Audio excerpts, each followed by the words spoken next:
তো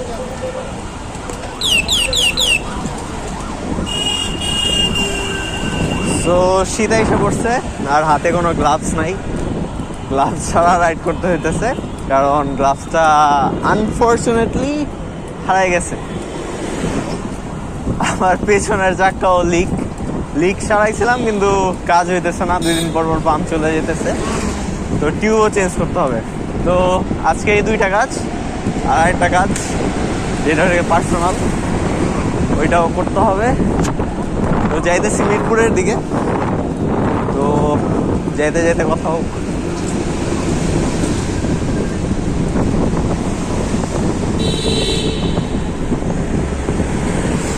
গাড়ি ঘোড়া যে কোন দিক দিয়ে বের হয় ভাই,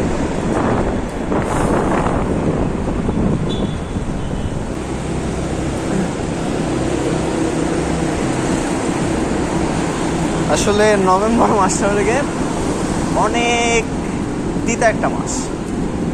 এই মাসে যেরকম অনেক সমস্যা থাকে, আবার এই মাসে যারা যারা জন্ম হয়, আসলে নভেম্বর থেকে একটা তিতা মাস, আর এই মাসে যারা জন্মগ্রহণ করে তারাও একটু তিতা পার্সেনই বলা যায়। তো এই মাসে একটু সমস্যা হবে, এটা মেনে নিতে হবে, তার মানে জীবনের কঠিন বাস্তবতা। আর যারা ঘরে বসে আছে এই বিকালবেলা, ভাই বের হোক।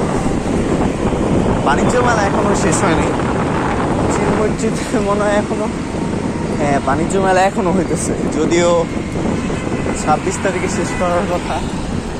আসতে হবে, ঘুরে যেয়ে হোক একদিন। চলে যাবো ভাই একটুর জন্য পারলাম। ওয়েদারটা অনেক সুন্দর, শীতকালে একটা ফেভারিট মাস, কিন্তু এই মাসের বিকালগুলা মানে আনবিটেবল। আর মিরপুর যাওয়ার সময় কোনো জ্যাম না পাইলেই হয়, সামনে আগারগাঁও সিগন্যাল দেখি।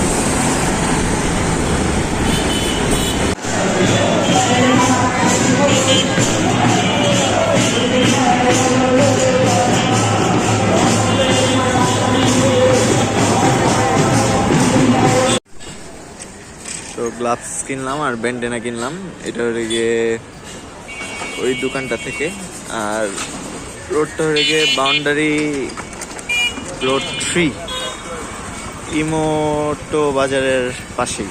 তো সামনে গিয়ে ওপেনিং দিই গ্লাভসটা। তো গ্লাভস আগেরটাই কিনছি, এটা হয়ে গিয়ে ওপলে ব্র্যান্ডের। এটা থেকে আসলে আগের বার অনেক ভালো ফিডব্যাক পাইছিলাম, তাই এটাই কিনছি। আর এইটা ব্যান্ডেনা। তো গ্লাভসের দাম ছিল 350 আর ব্যান্ডেনার দাম ছিল 50। তো গ্লাভস কেনা শেষ, সাথে একটা ব্যান্ডেনাও কিনছি। আর মিরপুরবাসী বেরোয়েন না, রাস্তা খুবই খারাপ আপনাদের এখানে। ব্লগের শুরুতে বলছিলাম বেরোইতে, বাট মিরপুরবাসীর জন্য। ঠিক আছে, তো পরের ব্লগে দেখা হবে। বাই।